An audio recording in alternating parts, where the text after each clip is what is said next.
The Garden of Whispers was a place of incredible beauty. Flowers bloomed in every color imaginable.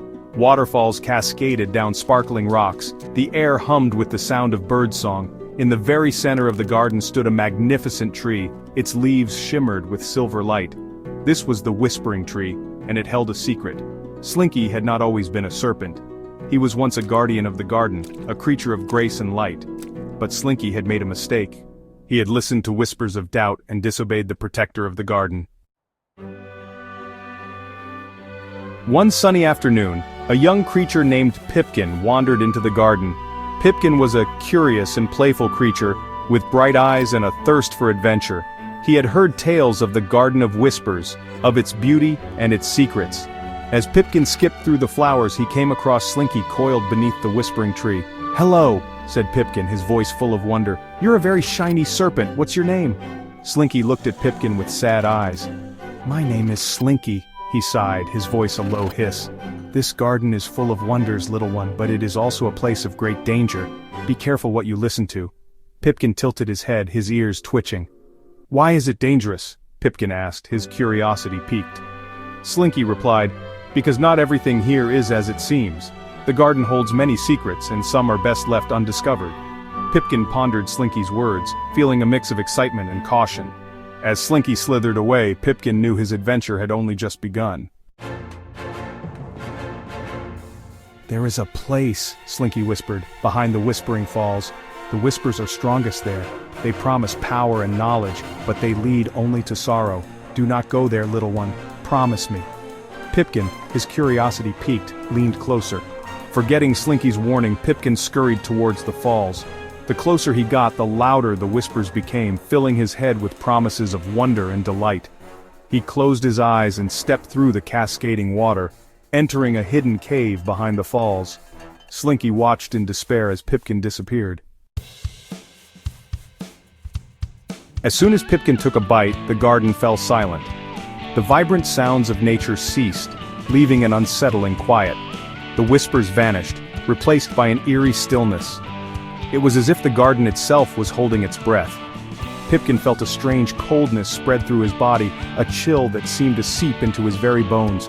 The colors of the garden seemed to dim, and the air grew heavy with sorrow. The once vibrant flowers now appeared wilted and lifeless. Terrified, Pipkin ran out of the cave, searching for Slinky. His heart pounded in his chest as he darted through the now desolate garden. He found the serpent coiled beneath the whispering tree, his head bowed low. The tree, once full of life, now stood in mournful silence. "Slinky!" Pipkin cried, his voice trembling. The fear and regret were evident in his eyes. "I listened to the whispers. I ate the fruit. What have I done?" His voice cracked with the weight of his mistake. Slinky looked at Pipkin, his heart aching for the young creature's distress. The serpent's eyes were filled with a deep, understanding sorrow. "You have made a mistake, little one," he said sadly, but his voice carried a note of compassion. "But you are not alone. Together, we will find a way to make things right." Together, Slinky and Pipkin embarked on a journey through the garden. The garden was a place of wonder, filled with vibrant flowers, towering trees, and the sweet songs of birds. It was a place where magic seemed to linger in the air, and every corner held a new adventure. They searched for anything that could help them call back the Protector. They knew the Protector was the only one who could restore balance to their world, and they were determined to find a way. They asked the birds in the trees, hoping the feathered creatures might have some wisdom to share. The fish in the streams, whose shimmering scales reflected the sunlight like tiny mirrors, and the creatures that scurried beneath the leaves, each one a tiny guardian of the garden's secrets. Finally, they came across a wise old owl perched on a branch. The owl's eyes were deep and knowing, as if it had seen the passage of countless seasons. The owl listened patiently as Slinky and Pipkin told their tale. They spoke of their mistakes and their longing to make things right. "The Protector," the owl hooted, "can only be called back by an act of selfless love." Its voice was like a soft echo of the wind through the trees. "You must offer something precious to you, something that holds deep meaning in your heart, a symbol of your regret, a token of your sincere apology, and your desire to make amends.